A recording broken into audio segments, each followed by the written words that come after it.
All right, well, we're here with Doug Gaylor, President and COO of Crexendo Communications, for getting an update. Before we do that, though, I want to read the disclaimers here for Little Grapevine. I'm Maj Swaydan, co-founder of GeoInvesting, and glad to be here on behalf of GeoInvesting to talk to Doug today. Just so you're aware, this Fireside chat is being recorded, and make sure you agree that you're okay with that. Furthermore, I'm going to read a disclaimer to you here. And by participating in this Fireside chat, either through video or listening to it, you agree to our terms and conditions. The information contained in this video and or audio is provided as if for educational and informational purposes only, and it should not serve as a basis for any trading or investing decisions.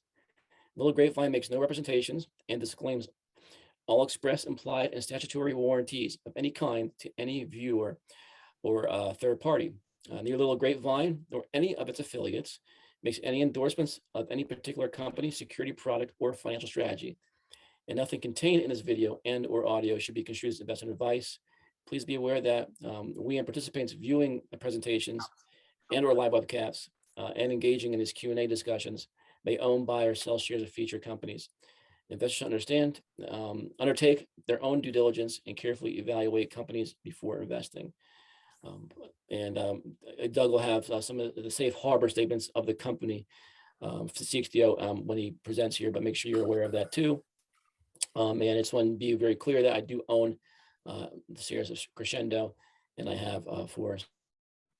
So you heard the disclaimer came through. That's good. Yeah, so I've been a shareholder for some time. Just want to make that quite clear here for everybody here that's listening. And we're excited to hear Doug's story today. Doug, as I said, is the COO and president of Crexendo. Crexendo is a unified communication company, offers several cloud communication services, and we're here to really get a third quarter update because Doug just the company just reported third quarter. Kind of want to see have Doug talk about the NetSapien acquisition that was recently made and how that integrated into the third quarter. We also want to talk about the environment that's going on in the cloud communication space. A lot of stocks have been getting kind of crushed in the space, and we want to see what Doug thinks about that. There's been some acquisition activity going on in the space, and I think, and then Microsoft actually is really more aggressively entering the UCaaS space here. So we got a lot to discuss here, and we'll get into that. So Doug, take it away. Great. Thanks, Maj. Greatly appreciate it, and always enjoy doing the presentation to the Little Grapevine community. So I thought what I would do is just start off with just a couple of quick slides just to kind of give everybody a quick recap on year-to-date and Q3 numbers. And then I've only got really 4 slides queued up for that. And then after I get through the 4 slides, we can just jump back and do our typical fireside chat if that works. That's great, Doug. Okay, good. Let me just share my screen here and get everything queued up. Okay, you guys should be seeing my screen now, right? Yes. Now, see, if we were using Crexendo's collaboration tool, it would be so much easier. But we have to use this. We have to use this inferior Microsoft Teams product. So I have to get used to navigating through this difficult application. So. Well, next time we'll do that. We'll use your platform next time. That'd be awesome. And maybe you can show us your bells and whistles. That'd be great. There we go. That sounds good. Obviously, as Maj alluded to a moment ago, safe harbor statement that you guys probably have seen over and over again. So just real quickly, let's just highlight Crexendo last year and so far this year. So last year in 2020, we finished with 16.4 million in revenue. That was prior to the NetSapien acquisition, and with GAAP earnings of 7.9 million, of which about 6.2 million of that was tax deferral allowances. So still a really strong GAAP earnings year last year. And so we've continued that momentum. So we had great growth in 2020, and in 2021 we continue that growth, and that growth is continuing both organically and through acquisition. So if you look at Q3, our consolidated revenue increased 113%, and that did include the NetSapien acquisition. We'll talk about that here in a moment. But that also was organic growth in our UCaaS division of 21%. So organically growing at 21% in Q3, and then the acquisition of NetSapien layered in there gives a 113% increase year over year. If you look at just Q3 on a standalone basis, 8.8 million in revenue for Q3. That's a $35 million run rate. So that's more than double what we finished last year at. So we're really excited about the momentum that we've got right now. And also excited about the accretive part of the acquisition from NetSapien. We had non-GAAP net income of 800,000 for the quarter. So again, an extremely strong quarter for us in Q3. And that strong quarter was, again, organic and inorganic. And inorganic was the acquisition of NetSapiens that we've talked about. That was finalized on June 1st. So we only had 1 month worth of revenue in Q2's earnings report from NetSapiens. But Q3 got a full quarter's worth of NetSapiens contribution. And so just for the folks that are new to the Crexendo story, Crexendo is a UCaaS provider selling UCaaS, Unified Communications as a Service, telecom services to end user customers. We've been doing that for quite some time and have had considerable growth, and we're one of the few profitable UCaaS companies out there. And so last year, we in 2020 did an uplist to the NASDAQ. We did an S1 offering. That S1 offering raised about $11 million in capital. That gave us the war chest to go out there and do an acquisition. We found NetSapiens to be the perfect fit for us.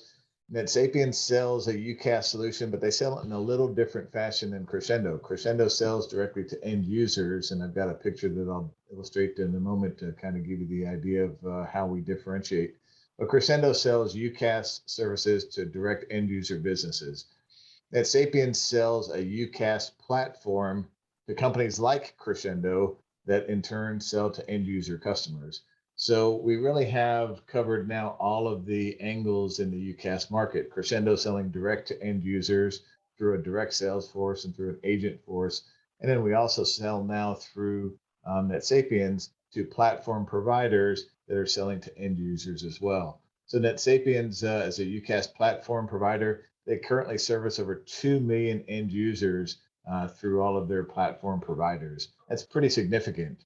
They are the fastest, and now Crexendo through acquisition, we are the fastest growing UCaaS company in the United States. So that's a pretty tall statement when you consider everybody else that's in the space.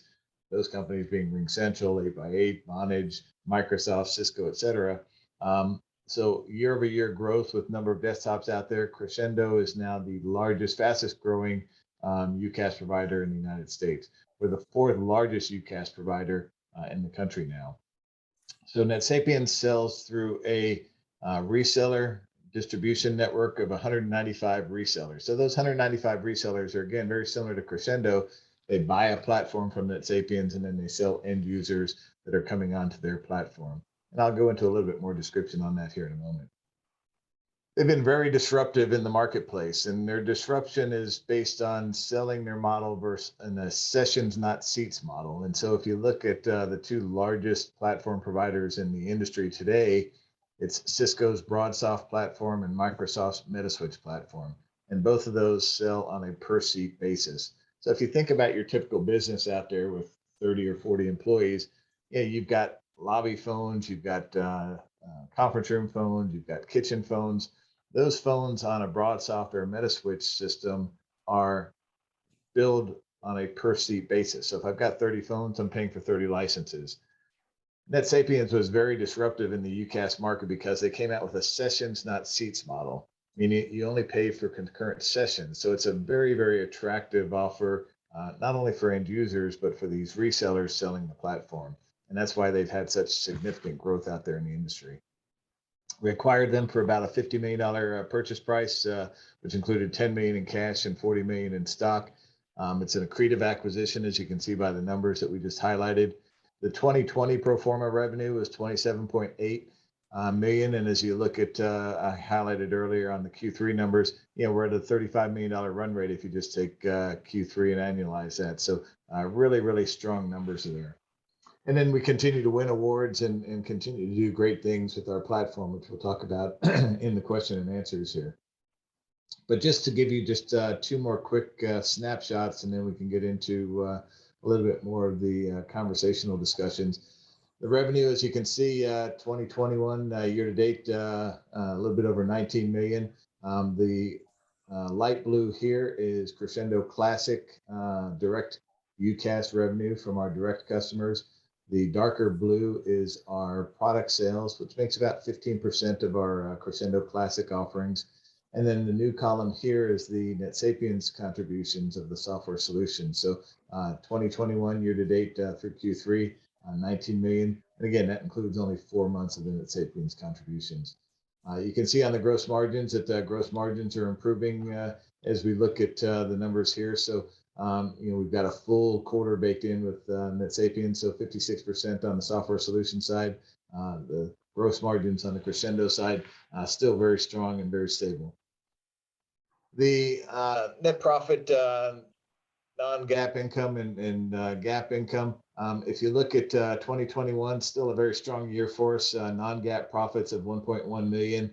We do have a loss year to date on a GAAP perspective, mainly highlighted with the fact that we've got over $1 million in acquisition costs built into those numbers. So we knew going into this acquisition with the acquisition costs and all of the expenses with the acquisition that it would put us in a GAAP loss position for short term.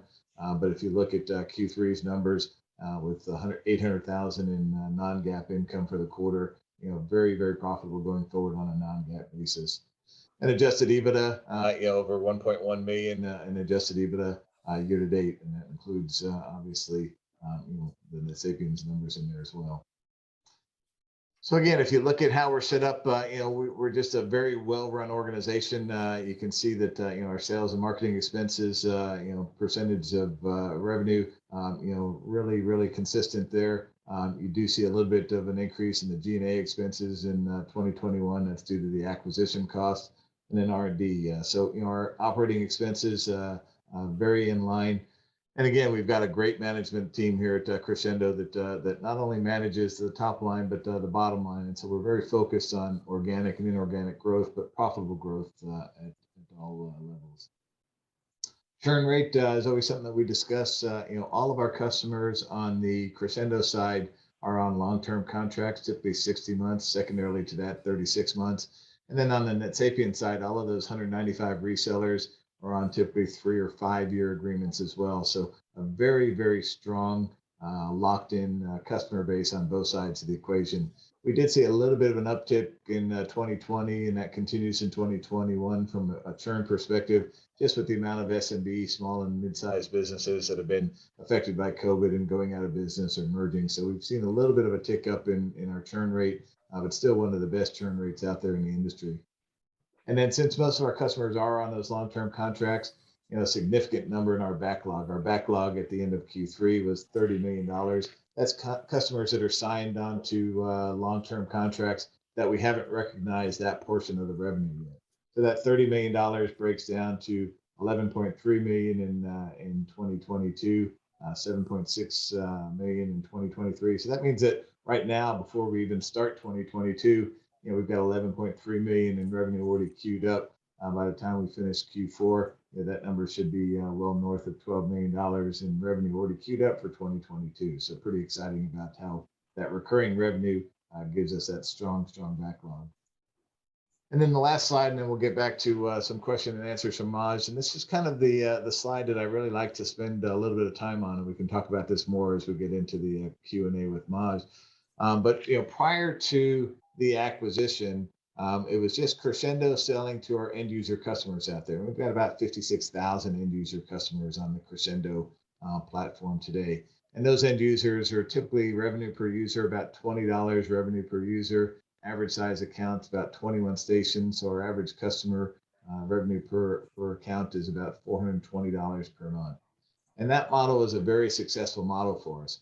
Now that we've bought NetSapiens is a software solutions provider. So they provide a platform to all of these resellers out there. These 195 resellers out there are very similar to Crexendo in that they sell to these end user customers as well. Now, we don't get nearly the amount of revenue out of that relationship because the revenue stream is typically going to these resellers. So we get a portion of that through the expenses that NetSapiens charges to these resellers to use their platform. But that's the nice part about this equation here is that we look at this end user customer base that NetSapiens currently services through all of these resellers. there's about 350 to $400 million worth of revenue just in this customer base here of 2 million end user customers. And so I like to refer to this slide as our stocked fishing pond, because from a future acquisition perspective, these resellers here, they're the diamonds in the rough for us. Because as we look at future opportunities for acquisitions, now we don't have to go out there and try and find the next acquisition. In many cases, the next acquisition is already in our ecosystem. And in quite a few of these cases, they've already been knocking on our door. If you were on the call earlier prior to us starting the conference here, one of the gentlemen, Chris Flan, that we've had a great discussion with over the years, was asking about potential future acquisitions. Just in the 5 months that we've had NetSapiens under our belt, a number of these resellers have already reached out and knocked on my door to say, hey, when you're ready for the next acquisition, we'd like to talk. So we've got the luxury now to have, out of 195 resellers, the opportunity that for the next acquisition, it's probably going to fall in this realm here where these resellers become kind of a roll-up strategy. And so when we think about these end users here, they're typically spending $20 per user to these resellers. And right now, maybe I get maybe $1 per revenue off of that account. But if I buy one of these resellers, that's a great acquisition target for me, because all of a sudden I can take that $1 per user revenue and turn it into a $20 per user revenue stream. And so that's a very, very lucrative acquisition strategy for us. So again, our focus right now is to get the NetSapiens integration done and complete. But after that, next year, I see the opportunity really, really strong for us to find, at least one, if not multiple acquisitions within our ecosystem. And just to give you a little bit of background, and then we'll open it up to some further discussions. But that's kind of my pedigree, and that's our CEO's pedigree, Steve Mihaylo. Steve Mihaylo ran a company called Intertel, which was a telecom company. He started that in 1969, ran it for about 35 years before the company sold to Mitel. But he ran that as a startup company, grew it to $500 million. And that $500 million in revenue, and it sold to Mitel for $750 million. That $500 million in revenue was selling older premise-based systems back in the early 2000s and late 1900s. And so when we talk about that growth strategy, a lot of that was through acquiring Intertel resellers. And so when we think about our strategy now of looking at the NetSapiens ecosystem and acquiring those resellers that are in the NetSapiens fishing pond there, it's ideal because we've done that before. It was very successful for us before, and we know how to make that model work. So with that, Maj, those are all of my slides. So I will end the slideshow here, and we can turn it back to you and open it up for some discussion items. Hey, thanks, Doug. That was awesome. Really appreciate going through that presentation. As a reminder, everybody, if you have any questions, you can either raise your hand to ask a question, or you can type your question in the chat box, and we'll get to it. So Doug, yeah, thanks. So I want to get right into the quickly make a comment, I guess. So one thing I was looking for through the when you made the acquisition, a lot of times you'll see companies make acquisitions just to layer on revenue, but then you won't see any growth in that acquisition. So some of these roll-up strategies include buying acquisitions over and over, keep buying these companies, but they're just layering revenue on that's not growing. So it's good to see that you're seeing growth in both your legacy business and also the NetSapiens business. So that's really positive. Someone's got to mute their phone there, please.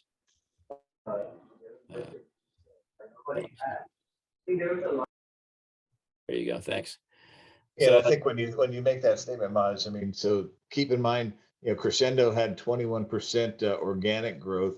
NetSapiens prior to the acquisition had 30% year-over-year growth, and so NetSapiens business was growing as well. So you're exactly right. We acquired this, and it's a great merger of two organizations because both organizations were growing nicely, and NetSapiens has a tremendous opportunity to continue growing that platform reseller area, because with 195 resellers out there, that pales in comparison.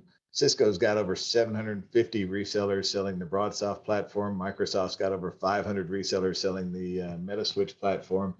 And those resellers, when they look for an alternative, because those solutions are typically at least 50, if not 75% more expensive than the NetSapien solution. When they look for an alternative, NetSapiens is the next best solution to a Cisco or to a Microsoft out there. So for those resellers looking for a better alternative and a better way to make margins, the next best option for them is NetSapiens. Excellent. And Doug, I mean, so NetSapien is a true platform offering. So when you really think about it, I mean, before you acquired NetSapien, they were actually a competitor, right? Now they could have been a serious competitor for you because they're going after they're selling the resellers who are basically probably going after some of the same accounts you're going after.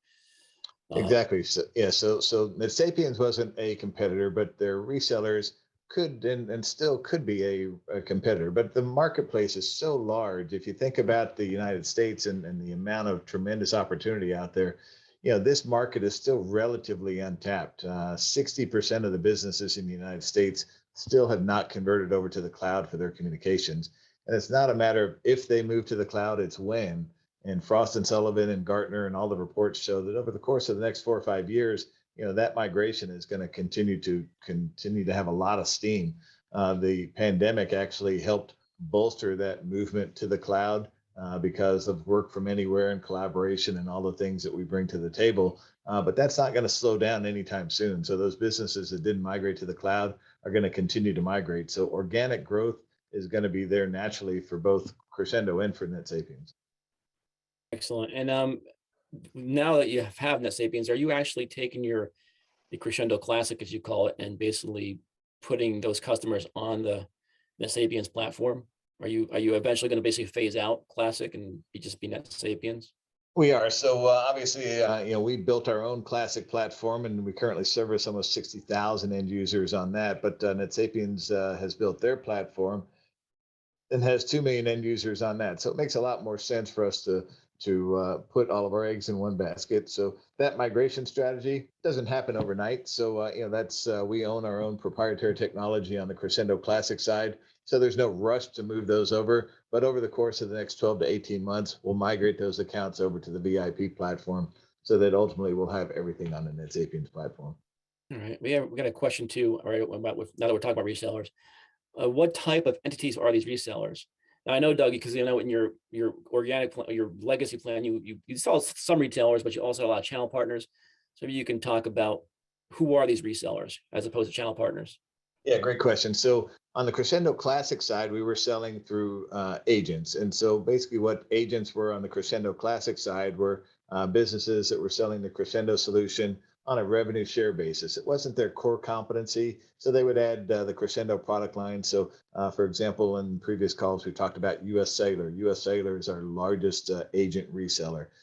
They're on the cellular side of the equation, obviously, and they go out to end user businesses that have their US Cellular accounts and say, hey, you've got an old phone system, let us bring Crexendo into the table. And we do that on a revenue share basis as an agent program. On the NetSapien side, the NetSapiens resellers are just that. They're resellers that their whole business is UCaaS.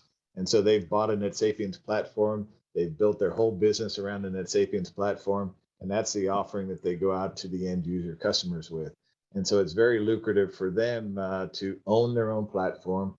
It's a white labeled platform, which means that when they buy it, it's their platform. It's not NetSapiens. It's powered by NetSapiens, but it's their platform.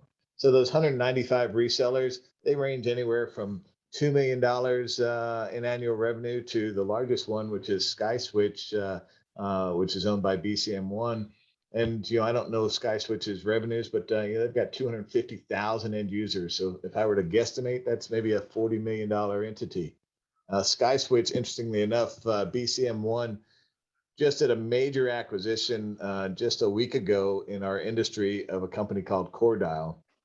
CoreDial was another platform provider, and CoreDial has had some major challenges with some technology outages lately. But BCM1, who owns SkySwitch, which is the largest NetSapiens reseller, just bought CoreDial within the last 2 weeks. That's a major acquisition, and we see that as a huge opportunity for NetSapiens because BCM1 and SkySwitch being the largest NetSapiens reseller, I'm pretty confident that they're going to start migrating that CoreDial base over to the NetSapiens platform, which just means more sessions for us, more opportunity for growth for us.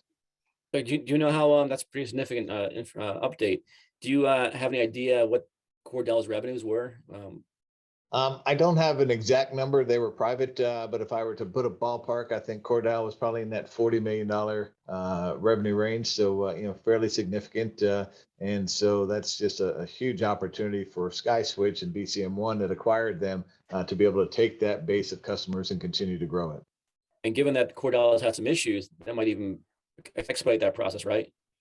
It could very much so, because Cordell didn't own their own platform. Cordell had an Asterisk and a BroadSoft platform combined. So again, when you think about the benefits of owning your own platform, you're in control of your own destiny. If you're using somebody else's platform, you're really at their beck and call. And so, if you can standardize on one platform, just like we're standardizing on the NetSapien's platform with our acquisition, I wouldn't be surprised to see BCM1 standardize on one platform with their acquisition, Cordell. Now, if you're looking at Cordell and and then you're looking at Sapien's platform, because you have this advantage of sessions-based type of pricing, you can say, hey, that makes it even more attractive, right? You're going to be able to say that these Cordell end users are going to be able to save money by switching to NetSapiens. Is that true?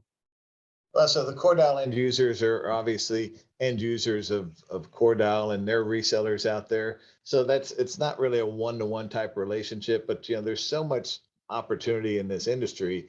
And when I see mergers and acquisitions happening, I'm a big fan of the old saying, change creates opportunity. And so when you look at that acquisition of Cordell, that creates a lot of opportunity for growth out there. It allows Cordell to continue growing with hopefully the NetSapiens platform with their resellers out there, and hopefully they add more end user customers. I don't look at Cordell as competition anymore because they're part of our ecosystem going forward. I look at Vonage and RingCentral and 8x8 and Avaya and Mitel as the competition, because those are the customers I want to steal away and move to the NetSapiens, to the Crexendo platform. Right. And I want to come back to the environment in a second, but back to some closing comments on NetSapiens. So you're going to, I just want you to stress again, now NetSapiens margins are lower than your classic products gross margins. Maybe you can, again, I'd like to stress it all the time, talk about that and why you see that, as you mentioned in previous conference calls, why you see that going upward. And I also want to talk about the pricing model in terms of, because you are sessions based, I mean, that could that lead to more volatility in revenue because of that? Or are there other ways you can continue to upsell more fixed revenue kind of base to these customers? Sure. Yeah, and one of the great things about this acquisition is the amount of opportunity for growth within our space. So as an example, sessions, not seats, is a very disruptive pricing model, but add-on applications are also something that I can price as one-off type applications. They don't all of a sudden just have to get rolled in. So when we talk about API applications, we've got a Teams integration. So if a customer is out there that has NetSapiens as the platform provider and they want Teams integration, I can sell that as a separate add-on. The collaboration tool, like we're using Microsoft Teams collaboration tool right now, our Crexendo Snap HD collaboration tool is another add-on item. So Microsoft Teams just came out with a new pricing for their Microsoft Teams model, about $4 per user per month.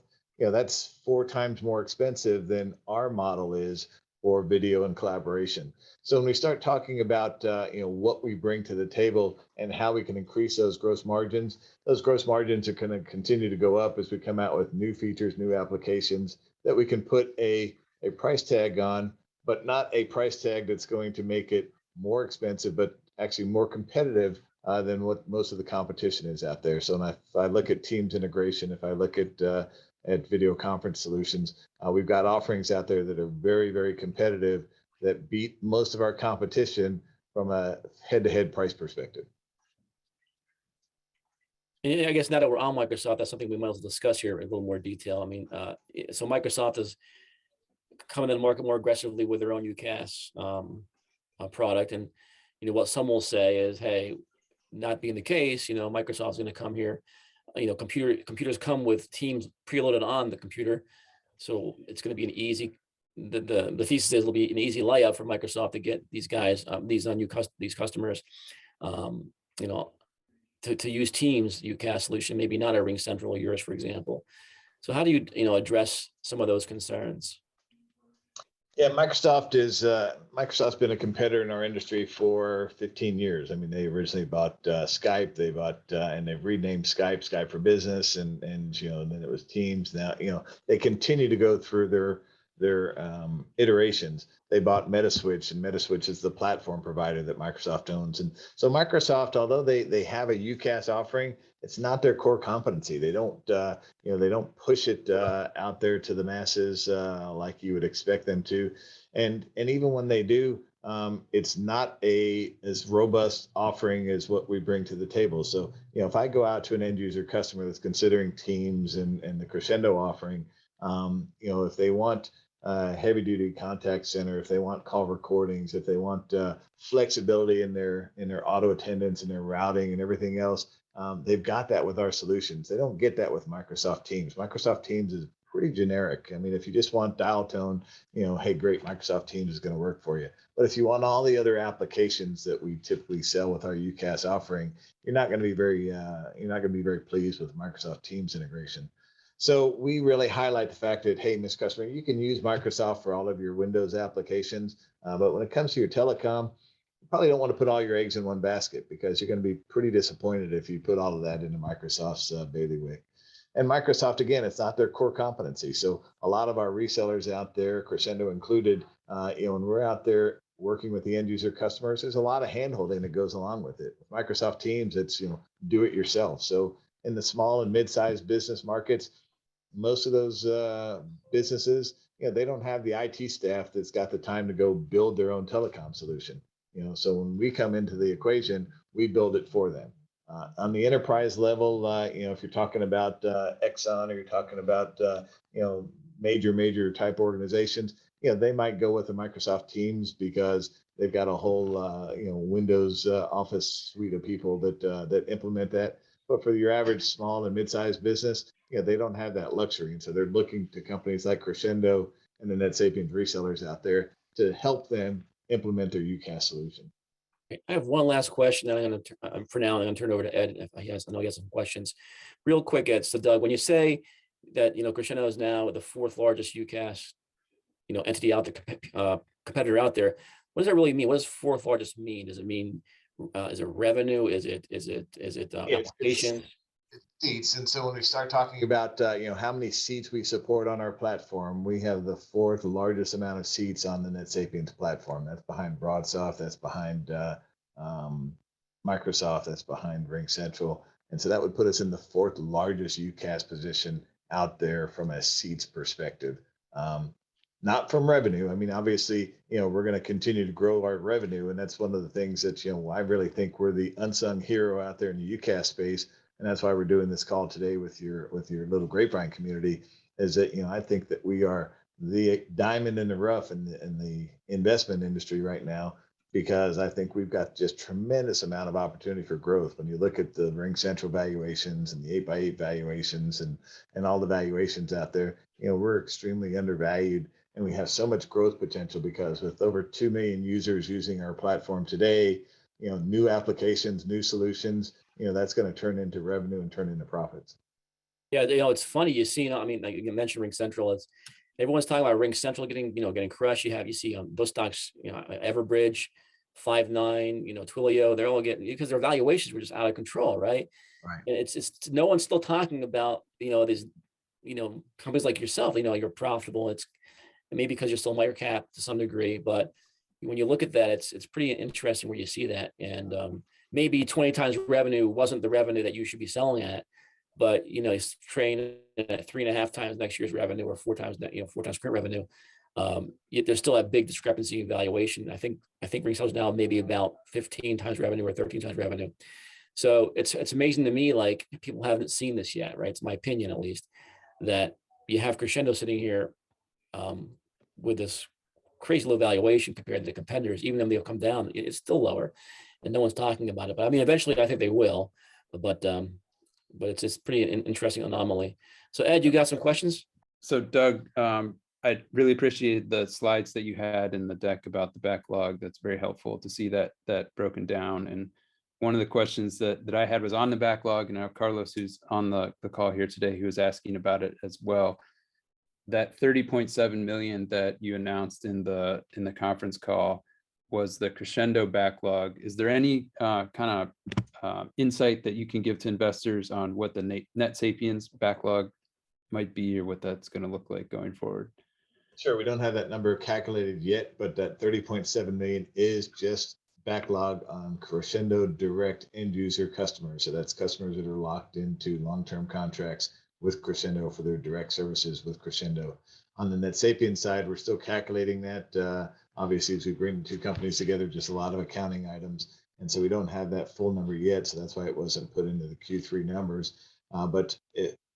Needless to say, the NetSapien's 195 reseller platform resellers out there are all under long-term contracts, typically 36 months, if not 60 months. And that's a very, very, very sticky customer. They built their whole platform, their whole business on the NetSapien's platform. So that's a very sticky customer. So the churn rate on that is going to be almost non-existent. And if you think about that backlog number, that should be a fairly decent number that'll be added hopefully at the end of Q4. So when we announce our end of the year numbers, that backlog number should be calculated by then. So it should be a significant increase over the 30.7 million when we include all of NetSapien's resellers and their long-term agreements. Okay, thanks. Yeah, that's very helpful. And of that, I think if I remember from the slide that you shared, there's like 11 or 12 million or so is for 22, or of the backlog, about 11 or 12 million is for 2022. How much of that is revenue that or contracts that have come from 2021 or previous years for Crexendo, and how much of that is like incremental new growth? Yeah, that's a good question. I'm not sure the exact number in that, but our backlog increased about a little bit over $1.5 million, I think, if I recall, from Q2 to Q3. So that backlog increase from Q2 to Q3 would obviously be new contracts that are adding to that backlog. So if I sign a customer today, just to use easy math, if I sign $1,000 a month customer today for 60 months, and I install them in December, then I take $1,000 of that agreement in revenue in December, and $59,000 of that goes into my backlog. So that backlog is always going to continually be building as I bring on new customers. Okay. And Carlos, do you want to ask a follow-up question to that? I see your hand raised there. Yeah, I just decided to raise my hand because, can you hear me well now? Yes, absolutely. Okay, thank you, Doc. Is it even conceptually, is it possible to compute a backlog for NetSapiens, given the business model that you cannot forecast how many sessions there will be for the clients, no? No, we can forecast a backlog, and so we will have an accurate calculation. So when a NetSapiens reseller buys a platform from NetSapiens, they sign up for a minimum amount of sessions. So for example, they might sign up for 500 sessions. 500 sessions may be able to handle, for them, maybe 5,000 or 10,000 desktops, but they're paying for 500 sessions. If they go over 500 sessions, we bill that as an overage. If they are under 500 sessions, they're still paying for a minimum of 500 sessions. So it's very easy for us to build a backlog number for NetSapiens. It's just with all of the accounting that we had to do for Q3, we just didn't have the accounting staff to be able to calculate all 195 contracts all the way out to infinity for backlog recognition. So since that's an auditable number, we've got to make sure that it's deadly accurate before we report it in our numbers. Okay, so you will include the floor price on your contracts, and then Correct. If there's additional, it'll come in the future. Correct. Yeah. So any overages on top of the contracted amount just gets billed. So that would never be included in our backlog. Just for as an example, on the Crexendo side, if a customer signs up for that $1,000 a month for 60 months, if they make international calls, their $1,000 a month might be $1,100 a month if they did $100 worth of international calls. But that $100 worth of international calls never gets computed in the backlog because it's recognized as it happens. Okay. And Doc, when you mentioned that most likely you'll migrate the clients to NetSapiens.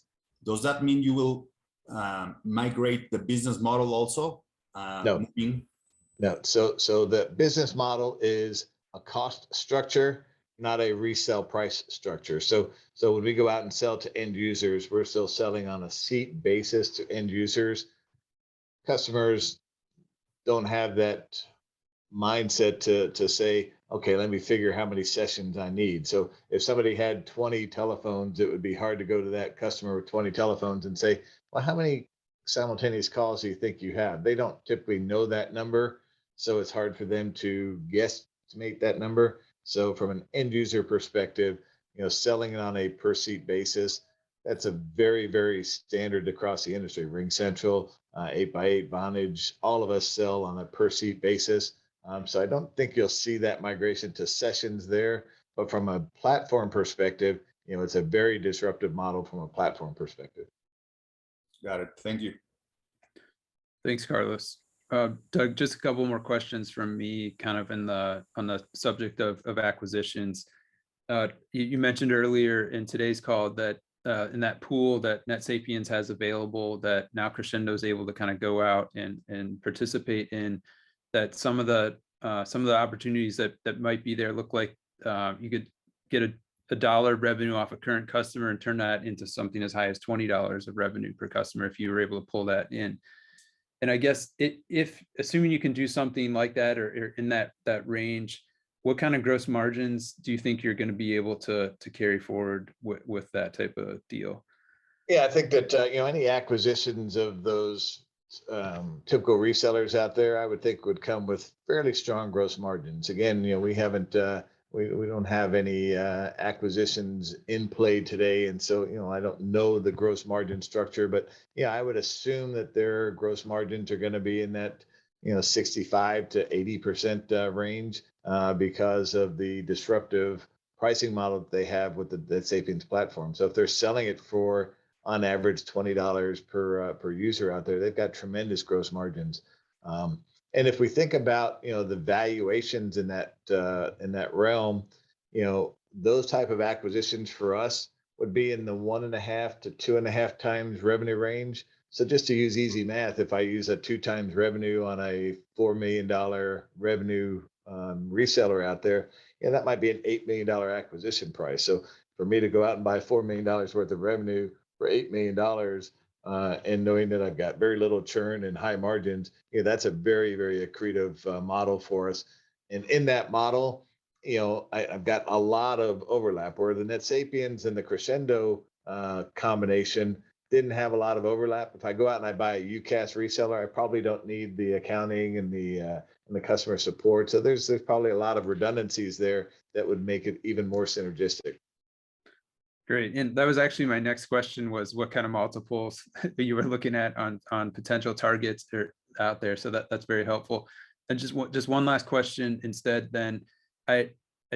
I'm a little familiar with the content delivery network, or the CDN business, where the streaming and storage fees. And it seems like that's kind of a similar model that NetSapiens is using too, especially with the overages and kind of subscribing to a bucket. So when you have a customer that exceeds whatever their bucket is, do they have the ability to kind of upgrade to a larger size bucket too? And is that something that, exactly. I guess, how often does that happen?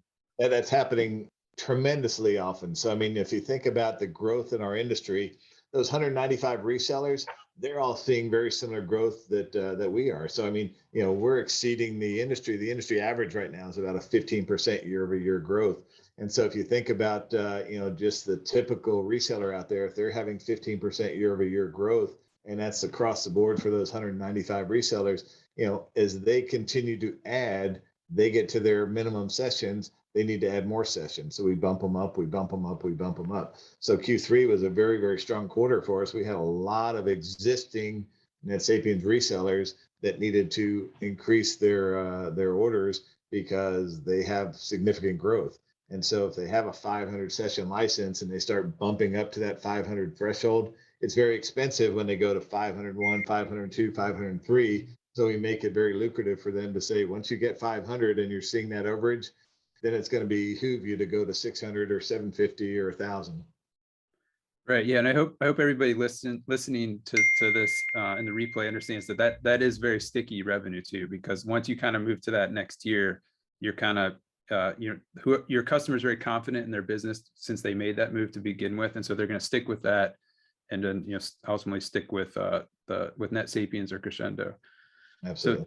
So, Doug, thank you. That's all the questions I had, Maj. And let me just add one more thing, Ed, just for everybody's edification. So if we think about that revenue stream today, on the slide deck that I'll provide you tomorrow that you'll send out to everybody, we actually have a slide in there about international opportunities. Right now, 99% of our overall corporate revenues on both sides of the equation are domestic dollars. But if you think about the adoption rate of UCaaS internationally, it's even lower than the adoption in the US. And so we see tremendous opportunity in EMEA. We see tremendous opportunity in the Pacific Rim. And so you'll see that in the slide deck that there's lots of opportunity there. We've got significant growth opportunities in the UK and in Europe right now. And so we see that as the next big opportunity. We're not taking our focus off the US, but we've got a group over in the UK that's having tremendous success on adding new partners over there. So we see that being a true opportunity as well on top of our core business. So just one follow up on that then is, do you anticipate a lot of increase in headcount for the team in 2022, or what are your thoughts on that? Not really. I mean, if you look at where we are today, we finished Q3 at about 120 employees across the board, and so we'll continue to grow that, but grow it very, very specifically in areas of concentration. So sales, obviously, and engineering, obviously, but from that perspective, those are the two main growth areas that we see, is focusing on our engineering talent, focusing on the sales growth. With that, obviously, comes customer support and internal administrative. But I don't see a huge headcount upturn. We're focused on growing, but growing profitably. Okay, great. Thanks, Doug. Maj, I'll kick it back over to you. Any other questions? Thanks, Ed. And actually, leading off one of Ed's kind of questions there about increasing, your sales force potentially or costs. Are there any? I guess, were there synergies that you kind of took that helped you save some costs on the operations side, Doug? And if so, or if not, whatever the answer is, do you see further potential for cost synergies going forward at all?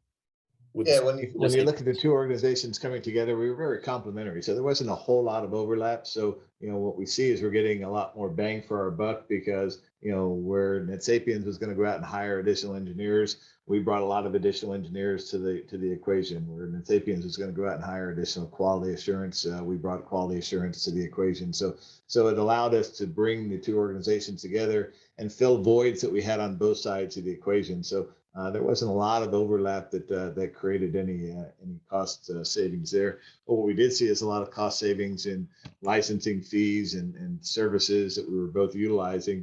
So, for example, we both utilize AWS for Amazon Web Services for recovery and processing purposes. And so consolidating those bills saves us a tremendous amount. Network services, both of us had network services costs. And so we're seeing a lot of those type of areas where we are seeing significant cost savings. Bringing insurance programs together, bringing programs together, just allows us to have all of that under one roof, as opposed to having separate expense lines. Go ahead, Carlos. Thank you. Just regarding the NetSapiens again, I believe you first were a client to NetSapiens, then you had your due diligence process, then you acquired them, but now you're maybe, I don't know, 5 months into that. What has changed in maybe your basic assumptions, or looking into the future? What's there better than you expected, or even worse, or some difficulties you were not expecting? How has your future changed given this acquisition? Yeah, great question. One of the things that I think was probably an unknown for us was the tightness of the NetSapiens community and the opportunity within the NetSapiens community. We just had the NetSapiens user group meeting in San Diego last month. We had about 250 people at that meeting in San Diego. It was a 4-day meeting. And just the amount of excitement that we got out of that meeting from the community, which is all of their resellers, was off the charts. And so when we think about the unknowns in doing the acquisition, the unknowns were how sticky is that end user reseller base? What's the loyalty? What's the confidence in the growth capabilities of the platform? And so that was reassured tremendously at that meeting because the community loves the NetSapiens team. It really is a family type arrangement there. So it's a great feeling for us. And when Crexendo announced the acquisition, the community was a little nervous because what's going to happen? They already had this tight knit relationship with the NetSapiens team. Now all of a sudden this bigger company, Crexendo, is coming in, and are they going to upset the apple cart? Are they going to do this? Are they going to do that? We gave them all the assurances that we're not the competition. Although we may compete out there, it's going to be very minimal and very rare. Our competition, as I mentioned earlier, is Vonage and RingCentral and 8x8 and Mitel and Avaya. And we're going to help that community learn how to kick their ass.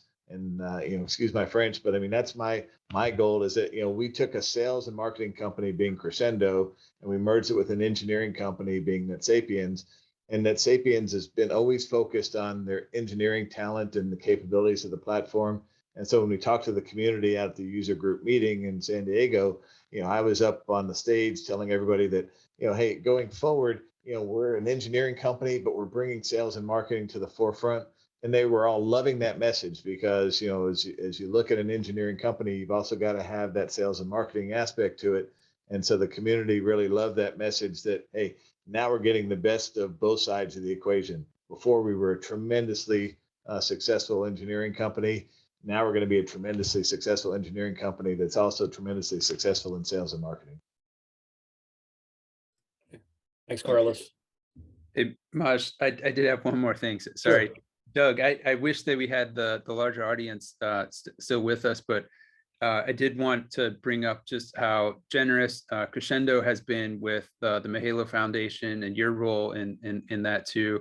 I think a lot of times the investor community tends to focus a lot on the corporate story and maybe misses some of the other good things that are done in the community. And I wonder if you just wanted to take a minute or so and just talk about that and what you guys are doing with student success and helping young people.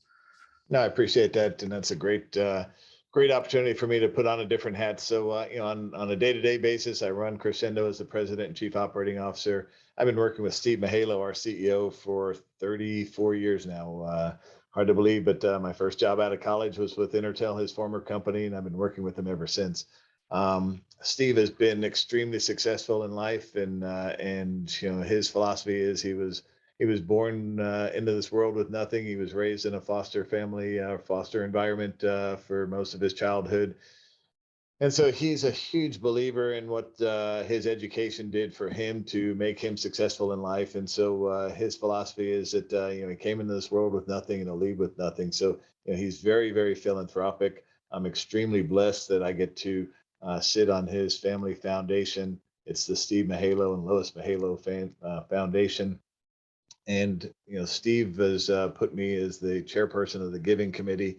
So every year I get to meet and distribute funds to, this year we'll probably do 75 different nonprofit organizations that will help support. Most of them focused on education and community services and faith-based services. But Steve is just a huge believer in allowing nonprofits to benefit from his generosity to help tomorrow's next generation. He's a tremendous believer in the fact that there's so many underprivileged folks out there that need the help and support, and the programs that we support allow those people to hopefully realize the same success and opportunities that Steve recognized, not having much as a child, and recognizing that his education and his opportunities were created for him, and he took advantage of them. And so Steve's looking to try and do that for a lot of the less fortunate out there, to create opportunities for them to have the same success and opportunities in life. Cool, thanks. And I know you're both very active, and personally, I know you talked to my brother who runs a organization in Arkansas called Immerse, and you guys were very generous with them over the years, so appreciate that. But I think it's just an important thing for investors to know that there's the side of the company that's focused on winning and growing, but then there's also the side that's focused on really being involved with the community. So that's really cool. So thanks for that update. I appreciate that, and that's not a story that I get to tell too often, so I appreciate you bringing it up. It's also worth knowing that Steve is definitely a big believer in stock and Crexendo, because he keeps buying stock. And I think over the last few weeks, he's bought around 50,000 shares in the open market, Doug. So definitely worth it. No, he definitely believes it's an undervalued stock. You'll see a Form 4 coming out from me tomorrow, so I believe it's undervalued as well. And so, we're a tremendous believer in the opportunity ahead, and we know where the opportunity is for this company, and we're gonna take it there. And so, for everybody listening to this presentation, hopefully you see the value in Crexendo and see the diamond in the rough, because I think we've got tremendous growth opportunity, and appreciate all of the little Grapevine support over the years, because I know that we're on the cusp of some really, really amazing successes out there. Excellent. Thanks, Doug. Thanks, Ed. Thanks, Carlos. Thanks, everybody, for listening. Little Grapevine Network. We've been here with Doug Gaylor, CEO and president of Crexendo Communications, a UCaaS provider, 4th largest UCaaS provider now in the industry. And we look forward to Doug doing this again as we move forward into 2022. Thanks, Ed. Thanks, Maj. Thanks, man. Thanks, guys. Thank Take you. care.